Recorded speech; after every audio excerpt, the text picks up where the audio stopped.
இப்போ நம்ம accreditation of higher education institutions பற்றி பார்த்துக்கலாம். இது எதுக்காக இருக்குன்னு சொல்லி பார்த்தீங்கன்னா, இவாலுவேட் பண்ணி ஒரு ஸ்டாண்டர்ட் ஃபார் எஜுகேஷன் இருக்கான்னு சொல்லிட்டு போர்ட் ஆஃப் மெம்பர்ஸ் அதை செக் பண்ணுவாங்க.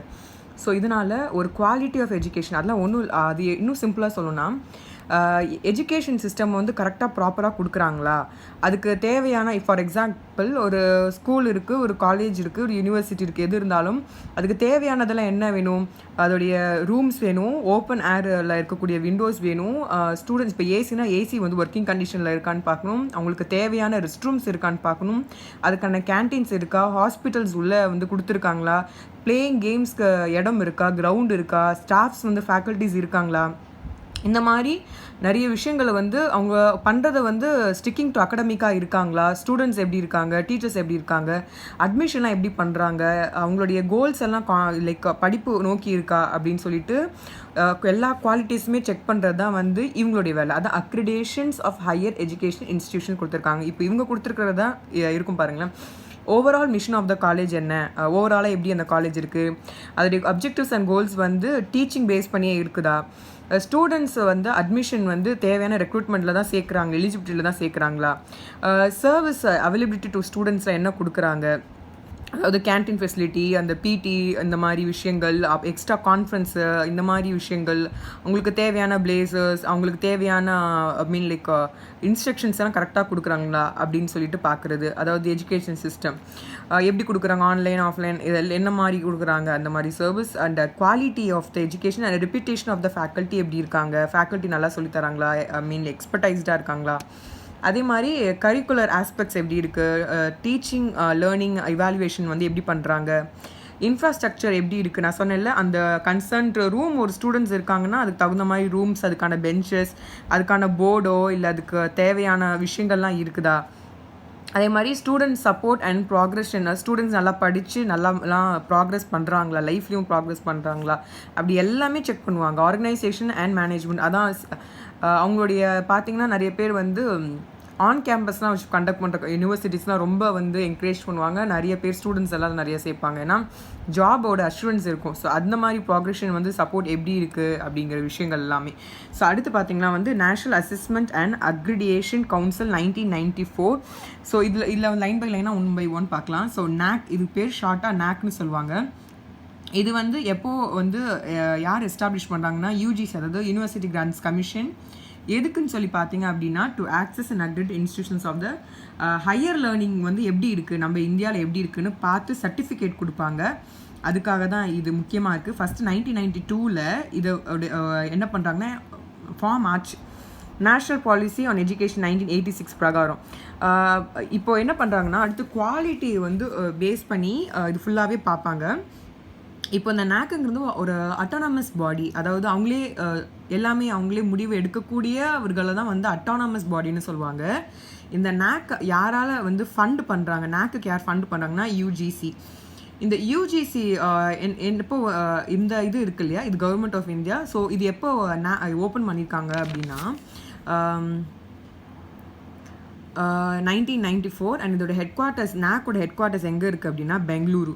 ஸோ வந்து ஒரிஜினலி ஃபார்ம்டு 1992, பட் வந்து ஃபண்டு பண்ணி அதெல்லாம் கரெக்டாக வந்து ஓப்பன் பண்ணதெல்லாம் பார்த்தா 1994.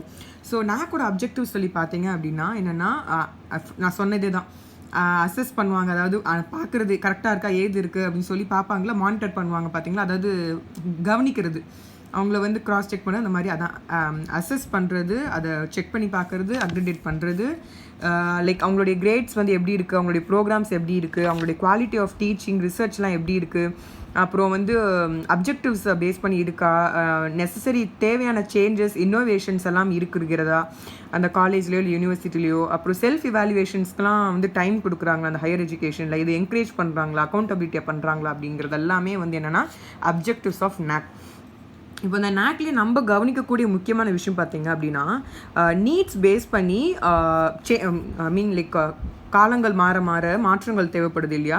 ஸோ அதுக்கு தகுந்த மாதிரி அது வந்து கான்ஸ்டண்ட்டாக அதை வந்து லைக் சேஞ்ச் பண்ணுறாங்களா அப்படின்னு சொல்லி பார்த்தோம் அப்படின்னா, ஒரு நியூ மெத்தடாலஜி கொண்டு வராங்க 2007, ஐ மீன் 1st April 2007.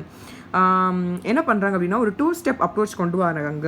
For example first அப்ரோச்சில் வந்து IEQA, அதாவது institutional eligibility for quality assessment கொண்டு வராங்க. செகண்ட் ஸ்டெப்பில் வந்து assessment and accreditations of the institute and கிரேட்ஸில் கொண்டு வராங்க. அதை ஏபிசியை வந்து அக்ரிடேட் ஆகும், டியை வந்து நான் அக்ரிடேட்டட் அப்படின்னு சொல்லி தனித்தனியாக பிரிக்கிறாங்க. ஸோ இதுதான் 2 டைப்ஸ் அப்ரோச் இது. அடுத்து பார்த்தீங்க அப்படின்னா, நேஷ்னல் போர்ட் ஆஃப் அக்ரிடியேஷன், அதாவது NBA, இது எப்போ எஸ்டாப்ளிஷ் பண்ணுறாங்க அப்படின்னா 1994. யாரால் எஸ்டாப்ளிஷ் பண்ணால் AICTE. நம்ம ஆல்ரெடி AICTE நம்ம பார்த்துட்டோம். AICTU இங்கே பார்த்தீங்கன்னா AICTE, இந்த AICTE இருக்குல்ல, all India council for technical education. So இதைத்தான் நம்ம வந்து அங்கே பார்த்துட்ருக்கோம். ஸோ இதோடைய இது வந்து எங்கே இருக்குன்னா டெல்லியில் இருக்குது. அடுத்து பார்த்தீங்க அப்படின்னா, இதோடைய ஃபங்க்ஷன்னா இவாலுவேஷன் அண்ட் டெக்னிக்கல் கோர்சஸை வந்து இந்தியாவில் ஆஃபர் பண்ணுறாங்களான்னு சொல்லி பார்க்குறது. இதில் முக்கியமான ஒரு என்னென்னா, ரெக்கக்னைஸ் அண்ட் அதை டீரெக்கக்னைஸும் பண்ணலாம். அந்த ஒரு இன்ஸ்டியூட்டையோ ஒரு ப்ரோக்ராமையோ ஒரு இந்தியாவில் நடக்குது சரியில்லைன்னா அவங்களால ஸ்டாப் பண்ண முடியும். அந்த அளவுக்கு ரொம்ப பவர்ஃபுல்லான ஒரு முக்கியமான ஒரு கவுன்சிலு. அடுத்து பார்க்கலாம். So national agriculture education accreditation board 1996. இது என்ன பண்ணுறாங்க அப்படி சொன்னால், இது எப்போ செட்டப் ஆகுது அப்படின்னா, by the Indian council of agricultural research. Indian council of agricultural research தான் இதை வந்து national agriculture education accreditation board 1996 establish பண்ணுறாங்க. அண்ட் இதுலேயும் சேம் குவாலிட்டி வந்து செக் பண்ணுறாங்க. அதாவது எஜுகேஷனல் எதை பேஸ் பண்ணினா அக்ரிகல்ச்சர் பேஸ் பண்ணி, அக்ரிகல்ச்சர் யூனிவர்சிட்டி பேஸ் பண்ணி அதோடைய கான்ஸ்டன்ட் ஆஃப் காலேஜஸ் அதெல்லாம் கரெக்டாக இருக்கா அப்படின்னு சொல்லி தான் செக் பண்ணுறதுக்காக தான் இந்த பர்டிகுலர் போர்டு வந்து ஃபார்ம் ஆகுது. இதில் பார்த்தீங்கன்னா, இந்த ப்ரோக்ராமில் பீப்புள் அசஸ் பண்ணுறது, இன்ஸ்டியூட்டை வந்து லைக் கைடன்ஸ் இருக்கா, டெவலப்மெண்ட் எப்படி பண்ணுறாங்க வைக்கிறாங்கன்னு எல்லாமே பார்ப்பாங்க. இல்லை நம்ம கவனிக்கக்கூடிய விஷயம் வந்து இதில் வந்து 43 அக்ரிகல்ச்சரல் யூனிவர்சிட்டிஸ் வந்து அக்ரிடேட்டடாக இருக்கிறது. அடுத்தது வந்து பார்த்தீங்க அப்படின்னா, national institutional ranking frame work NIRF 2015. இதில் வந்து பார்த்தீங்க அப்படின்னா 29 செப்டம்பர் 2015 தான் இதோட ஃப்ரேம் ஒர்க் வந்து அப்ரூவ் ஆகுது பை எப்பயும் போல் Ministry of human resource Development. இது எதுக்காக இருக்குது அப்படின்னா, ஒரு இன்ஸ்டியூஷனை ரேங்கிங் பண்ணுறாங்க. இப்போது ஒரு கிளாஸில் ஒரு 50 ஸ்டூடெண்ட் இருக்காங்கன்னா, ரேங்க் 1 2 3 4 5 அப்படின்னு அவங்களுடைய மார்க்ஸ் வச்சு போடுற மாதிரி இதை என்ன பண்ணால் இன்ஸ்டியூஷன், ஹையர் எஜுகேஷன் நடத்தக்கூடிய இன்ஸ்டியூஷன்ஸ்க்கு ரேங்க் கொடுக்குறாங்க. இதில் இன்னுமே பேராமீட்டர்ஸ்லாம் இருக்கணும்ல செக் பண்ணுறதுக்கு. என்ன மாதிரி பேராமீட்டர்ஸ்லாம் செக் பண்ணுவாங்க? நிறைய பேராமீட்டர்ஸ் இருக்குது. அதில் வந்து பார்த்தீங்கன்னா ரிசர்ச், ஸ்டேட் ஹோல்டர் பெர்செப்ஷன்ஸ் எல்லாம் இருக்கிறதா அப்படின்னு சொல்லி பார்ப்பாங்க. அண்ட் தென் என்ன பார்ப்பாங்க அப்படின்னா, த டைப், இல்லை நிறைய டைப்ஸ் இருக்குது. எதை டிபெண்ட் பண்ணியிருக்குன்னா, ஏரியா ஆஃப் ஆப்ரேஷன் பேஸ் பண்ணி, அது எங்கே அந்த யூனிவர்சிட்டியோ காலேஜோ இல்லை இன்ஜினியரிங் இன்ஸ்டியூஷனோ ஒரு மேனேஜ்மெண்ட் இன்ஸ்டியூஷனோ ஒரு ஃபார்மசி இன்ஸ்டியூஷன் இல்லை ஆர்கிடெக்சர் இன்ஸ்டியூஷன்ஸ் எதுவாக இருந்தாலும் சரி அதோட ஏரியா பேஸ் பண்ணி அதை செக் பண்ணி அதுக்கு ரேங்கிங் கொடுக்குறாங்க. ஸோ அந்த மாதிரி வந்து பார்த்தீங்கன்னா அபவுட் 3500 இன்ஸ்டியூஷன் வாலண்டரிலி பார்ட்டிசிபேட்டட் இந்த first round of ranking. 3500 institutions வந்து நாங்களே வந்து நீங்கள் செக் பண்ணி பாருங்கன்னு சொல்லிட்டு அவங்களுடைய ஆர்வத்தை வந்து சொல்லியிருக்காங்க. இதை வந்து குரூப் பண்ணுறாங்க. இந்த பேராமீட்டர்ஸ் நான் முன்னாடி சொன்னல, அதெல்லாம் வந்து 5 கிளஸ்டர்ஸாக வந்து குரூப் பண்ணுறாங்க. 2019 8 ஏப்ரல் மாதம் வந்து இதை வந்து ஒரு ரேங்கிங் கொடுத்துருக்காங்க. அதை பேஸ் பண்ணி டாப்பாக இருக்கக்கூடிய ஒரு சில ரேங்க் பண்ண இன்ஸ்டியூஷன்ஸ் வந்து பார்த்துடலாம். ஒரு ஜென்ரலாக தான் இருக்கும், பட் ரேங்கிங் வந்து அப் டு டேட் ஆகும். மேபி ஜிகே கொஷின்ஸ் மாதிரி இதை கேட்கலாம். இப்போ இருக்கிறது மட்டும் சொல்கிறேன். ஸோ ஓவரால் ரேங்கிங் அப்படின்னு சொல்லி பார்த்தீங்க அப்படின்னா, IIT மெட்ராஸ், அப்புறம் பார்த்தீங்கன்னா Indian institute of science Bengaluru, IIT Delhi, இதெல்லாம் ஓவரால் ரேங்கிங்கில் இது வந்த விஷயங்கள். ஸோ யூனிவர்சிட்டி ரேங்கிங் பார்த்தீங்க அப்படின்னா, Indian institute of science Bengaluru, Jawaharlal Nehru University, Banaras Hindu University Varanasi, அப்புறம் காலேஜ் ரேங்கிங்கில் டெல்லி யூனிவர்சிட்டி, மிராண்டா ஹவுஸ், அப்புறம் வந்து Lady Shriram College for Women, third வந்து ஹிந்து காலேஜ். அடுத்து இன்ஜினியரிங் சப்டிவிஷன் 4ல் இன்ஜினியரிங் ரேங்கிங்கில் IIT Madras, IIT Delhi, IIT Mumbai at third place. அடுத்து வந்து மேனேஜ்மெண்ட் ரேங்கிங்கில் Indian institute of Management Ahmedabad ranked at the top management institute. அப்புறம் செகண்ட் வந்து IIM Bangalore, IIM Calcutta, third position. அடுத்து மெடிக்கல் ரேங்கிங் பார்த்திங்க அப்படின்னா All India Institute of Medical Science New Delhi, Post Graduate Institute of Medical Education and Research Chandigarh, Christian Medical College Tamil Nadu ranked as number 3. So medical ரேங்கிங்கில் பார்த்தா Christian Medical college வந்து தமிழ்நாட்டில் வந்து rank பண்ணியிருந்திருக்காங்க. So சந்தோஷமான விஷயம் கூட இது. அடுத்து வந்து ஃபார்மசி ரேங்கிங்கில் வந்து Jamia Hamdard Delhi, Punjab University Chandigarh, National Institute of Pharmacy Education and Research. இது போக ஆர்கிடெக்சர் ரேங்கிங்கில் Indian institute of Technology Kharagpur, IIT Roorkee, அப்புறம் வந்து National Institute of Technology Calicut. அடுத்து பார்த்திங்கன்னா லா ரேங்கிங்கில் வந்து National Law School of India University Bangalore, National Law University Delhi, NALSAR University of Law Hyderabad. இதெல்லாம் வந்து லிஸ்ட் அவுட் பண்ணியிருக்கிறத நான் ஜஸ்ட் ரீட் அவுட் பண்ணியிருக்கேன்.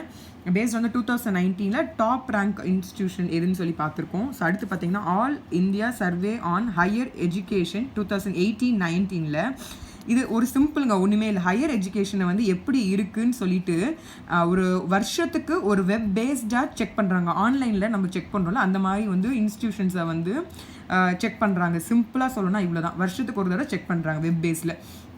இதுக்கு வந்து AISHE கோடு ஒன்று இருக்குது. அதை பேஸ் பண்ணி தான் அதாவது கண்ட்ரியில் ரெஜிஸ்டர்ட் பண்ண அந்த கன்சர்ன்ட் இன்ஸ்டியூஷன் வந்து செக் பண்ணுறாங்க.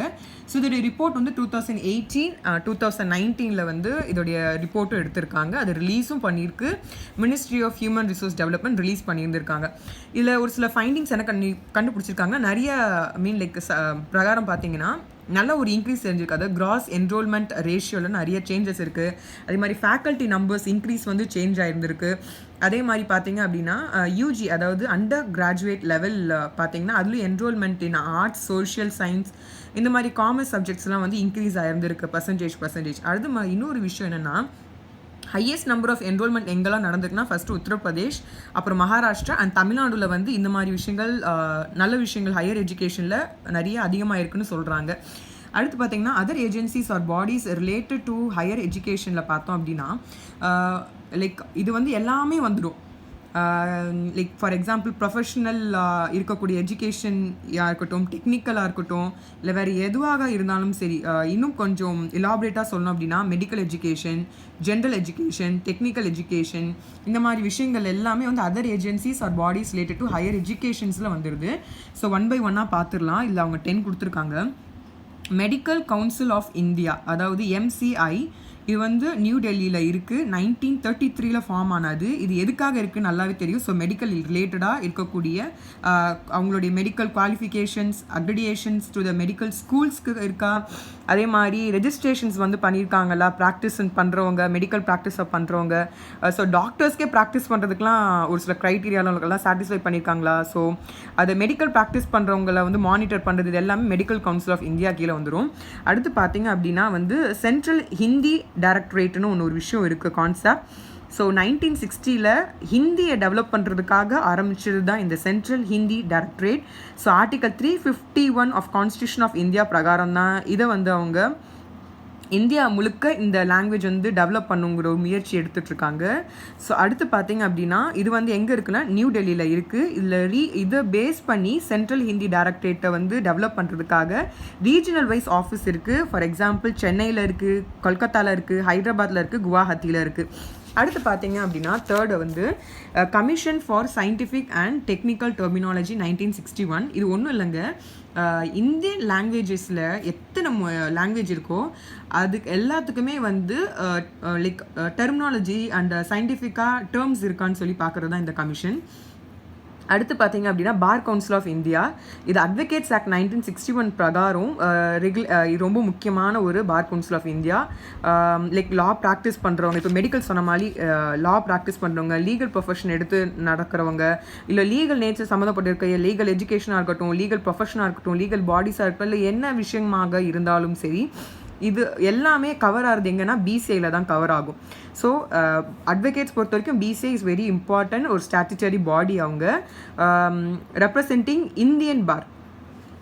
அடுத்து போகலாம். அடுத்து வந்து பார்த்திங்கன்னா இந்த rehabilitation council of India RCI. இது எப்போ செட்டப் ஆச்சு அப்படின்னா அதாவது setup by the registered society in 1986. எந்த ஆக்ட் பிரகாரம் பார்த்தீங்கன்னா rehabilitation council of India act. இது ஒரு ஸ்டாச்சுட்டரி பாடி, பார்லிமெண்ட் எனாக்ட் பண்ண ஒரு முக்கியமான ஒரு ஆக்டும் கூட. ஸோ 22 ஜூன் 1993 இது ஸ்டாச்சுட்டரி பாடியாக உள்ளே வருது. இதில் ஆர்சியில் நம்ம தெரிஞ்சுக்க வேண்டிய விஷயம் என்னன்னு சொல்லி பார்த்தீங்கன்னா இதோடைய சிலபஸ், இதோடைய லைக் பர்சன்ஸ் வித் டிசபிலிட்டியாக இருக்கவங்க, அப்புறமா வந்து qualified professionals, personnel working in the field of rehabilitation, special education, இவங்க எல்லாத்தையுமே வந்து இந்த ஆர்சிஐ வந்து மானிட்டர் பண்ணுவாங்க. அவங்களுக்கு சர்வீஸ் கொடுத்து அவங்கள ரெகுலேட் பண்ண வேண்டிய விஷயங்களை ரெகுலேட் பண்ணுவாங்க பேஸ்ட் ஆன் தி ஆக்ட். அடுத்து பார்த்தீங்க அப்படின்னா நேஷ்னல் டிரான்ஸ்லேஷன் மிஷன், அதாவது NTM 2008. இது பார்த்தீங்க அப்படின்னா மைசூர் தான் வந்து முக்கியமான ஒரு ஆப்ரேட்டிங் மிஷனாக இருக்கக்கூடிய ஒரு இடம். அடுத்து பார்த்தீங்கன்னா வந்து higher education funding agency HEFA. இது வந்து ஃபினான்ஸ் கிரியேஷன், அதாவது கேபிட்டல் அசட்ஸ்க்காக பார்க்குறதுக்காக இது இருக்கிறது. ஸோ இது வந்து மே 2017 இதை வந்து இன்கார்பரேட் பண்ணுறாங்க. ஒரு ஜாயிண்ட் வெஞ்சர் யார் 2 பேர் கூட இருக்குது அப்படின்னா ministry of human resource development கூடயும் ப்ளஸ் கனரா பேங்க்கும் சேர்ந்து, அதாவது 91% ரேஷியோ 9% பேஸ் பண்ணி இவங்க ஒரு அக்ரி பண்ணி பார்ட்டிசிபேட் பண்ணுறாங்க. செக்ஷன் 8 ஆஃப் கம்பெனிஸ் ஆக்ட் 2013 இது வந்து நான் ப்ராஃபிட் கம்பெனின்னு சொல்லி இதை வந்து குளோபலாக ரிசர்ச் அண்ட் டெவலப்மெண்ட் இன்ஃப்ராஸ்ட்ரக்சருக்கு, எஜுகேஷனல் இன்ஃப்ராஸ்ட்ரக்சருக்காக இதை வந்து ஏம் பண்ணி ஃபினான்ஸ் பண்ணி அதுக்கான பில்டிங்ஸ் எல்லாத்தையும் ரெடி பண்ணுறாங்க. அடுத்து வந்து நேஷ்னல் டெஸ்டிங் ஏஜென்சி NTA, இது 2017 எஸ்டாப்ளிஷ் பண்ணது. இந்தியன் சொசைட்டி ஆக்ட் 1860 பேஸ் பண்ணி இருக்கிறது. இப்போ ரீசெண்டாக பார்த்தீங்கன்னா CBSE கண்டக்ட் பண்ணுற இந்த நெட் எக்ஸாம்ஸ் வந்து 84 சப்ஜெக்ட்ஸ் 91 செலக்டட் சிட்டிஸில் அக்ராஸ் த கண்ட்ரி 2018 என்ன பண்ணுறாங்க அப்படின்னா டிசம்பர்லேருந்து இந்த UGC கண்டக்ட் NTA, இதான் நேஷ்னல் டெஸ்டிங் ஏஜென்சி. இப்போ நம்ம படிக்கிறது எல்லாமே இதில் கவர் ஆகும், வெரி வெரி இம்பார்ட்டன்ட். அடுத்து பார்த்தீங்க அப்படின்னா ரீஜனல் லாங்குவேஜ் சென்டர்ஸ் RLC. இந்த RLCயில் வந்து 3 லாங்குவேஜ் ஃபார்ம்லாம் கொண்டு வராங்க கவர்மெண்ட். ஸோ இதுக்கான RLC எங்கெல்லாம் இருக்குது அப்படின்னு சொல்லி பார்த்தீங்கன்னா பூனே, மைசூர், பட்டியாலா, புவனேஸ்வர், குவாஹாத்தி, சோலன், லக்னோவில் நிறைய இடங்கள்ல இருக்குது. ஸோ இது ரிலேட்டடான கொஷின்ஸ் வந்து கொஞ்சம் பார்த்துடலாம். ஓகே, கொஷின்ஸ் பார்த்தீங்க அப்படின்னா நம்ம NAC எப்போ எஸ்டாப்ளிஷ் பண்ணாங்க 1994, ஃபண்டட் அண்ட் இது பார்த்தோம்ல 1994. இதோட அப்ஜெக்டிவ்ஸ் என்ன, ஹையர் எஜுகேஷன் அண்ட் ப்ரோக்ராம்ஸை வந்து அதோட இன்ஸ்டியூஷன்ஸ் எப்படி கிரேட் இருக்குன்னு பார்க்க போகிறோம். அதை வந்து அப்ஜெக்டிவ்ஸ் அண்ட் இன்ஸ்டியூஷனை வந்து எப்படி டு ஹெல்ப் பண்ணுறது எப்படி பண்ணலான்னு சொல்லி பார்க்க போகிறாங்க NAC. ஸோ ப்ளஸ் வந்து encourage self evaluation, accountability, innovations எல்லாம் என்கரேஜ் பண்ணுறாங்க. இது எல்லாமே அப்ஜெக்டிவ்ஸ் தானே. ஸோ ட்ரூ, அப்போ ஆன்சர் ஆல் தி அபவ். அடுத்து பார்த்தீங்க அப்படின்னா institute of national importance is an institution in the higher education which serves as a pivotal player in the developing highly skilled persons within the specified regions of the country or state. The statute can be conferred upon them by அப்படின்னு சொல்லி கேட்டிருக்காங்க. and act of the parliament முக்கியமாக தான் இதை வச்சு தான் பண்ண முடியும். அடுத்து பார்த்தீங்க அப்படின்னா எது கரெக்டுங்கிற மாதிரி பார்க்க சொல்லியிருக்காங்க. அதாவது NAC பேஸ் பண்ணி NAC வந்து ஒரு அட்டானமஸ் இன்ஸ்டியூஷன் சொன்னலங்க, அதான் கரெக்டு. அடுத்து வந்து பார்த்தீங்கன்னா வந்து responsibility for accrediting and assessing higher education தானே. ஆமாம், ட்ரூ. இன்னொன்று கேட்காங்க பாருங்கள், லொக்கேட்டட் எங்கெங்க படித்தோம், நம்ம பெங்களூர் தானே படிச்சோங்க, டெல்லி கொடுத்துருவாங்க பாரு. அப்போது இது கிடையாது, அதுக்கு ரீஜனல் ஆஃபீஸ்லாம் படிக்கல, பெங்களூர் மட்டும் தானே பார்த்தோம். அப்போது இதுக்கு வந்து என்னென்னா 1 and 2 தான் கரெக்ட் ஆன்சர். அப்போ ஆன்சர் வந்து 104 கொஸ்டினுக்கு வந்து B தான் ஆன்சர். அடுத்து பார்த்தீங்க அப்படின்னா MOU அக்ரிடேஷன் வந்து சைன் பண்ணியிருக்காங்க. எதுக்கு அப்படின்னா to teacher education institution India. யார் வந்து இந்த MOU சைன் பண்ணியிருக்காங்க, மெமரண்டம் ஆஃப் அண்டர்ஸ்டாண்டிங் யார் பண்ணியிருக்காங்கன்னு கேட்டிருக்காங்க கேள்வி. இதுக்கு ஆன்சர் என்னென்னா B. அதை NCTE அண்ட் NAC வந்து மெமரண்டம் ஆஃப் அண்டர்ஸ்டாண்டிங் பண்ணியிருக்காங்க, சைன் பண்ணியிருக்காங்க. இப்போ அடுத்து பார்த்தீங்கன்னா அக்ரிகல்ச்சரல் யூனிவர்சிட்டி இருக்குது பார்த்தீங்களா, எத்தனை இருக்குதுன்னு கேட்டிருக்காங்க. அக்ரிடேட்டட் பை NAEAB அக்ரிடேட் பண்ண யூனிவர்சிட்டிஸ் எத்தனை இருக்குது அப்படின்னா நம்ம ஆன்சர் படிச்சு பார்த்தோங்க 43 இருக்குது. அடுத்து பார்த்தீங்க அப்படின்னா which of the following educational institution வந்து டாப் ரேங்க் இன் இந்தியா, அதை இந்த best university category as per the NIRF, the national institutional ranking framework 2018 கேட்டிருக்காங்க. இது general question. So IIT Mumbai தான். அடுத்து பார்த்தீங்க அப்படின்னா வந்து பேராமீட்டர்ஸ் சொல்லியிருந்தேன், என்னென்ன பேராமீட்டர்ஸ் இருக்குது, மெத்தடாலஜி இருக்குன்னு சொல்லி பார்த்தோம்ல நேஷனல் இன்ஸ்டிடியூஷன் ரேங்கிங் ஃப்ரேம்வொர்க்கில் என்னெல்லாம் இருக்குது. இதில் ஆன்சர் ஆல் தி அபவ். ஏன்னா resource, research, stakeholder, perceptions கான்செப்டில் பார்த்தோம்ல அதுதான். Answer all the above. அடுத்து பார்த்தீங்கன்னா 109 கொஷினுக்கு வந்து இதில் வந்து எனக்கு என்ன மேனேஜ்மெண்ட் இன்ஸ்டிடியூஷன் வந்து எது வந்து ranked second as per the report of NIRF 2019 கேட்டிருக்காங்க. இது வந்து IIM பெங்களூர் தான் இதுக்கு ஆன்சர். ஸோ வந்து ஜிகே கொஷின் அப்டேட் பண்ணிக்கோங்க, அவ்வளோதான்.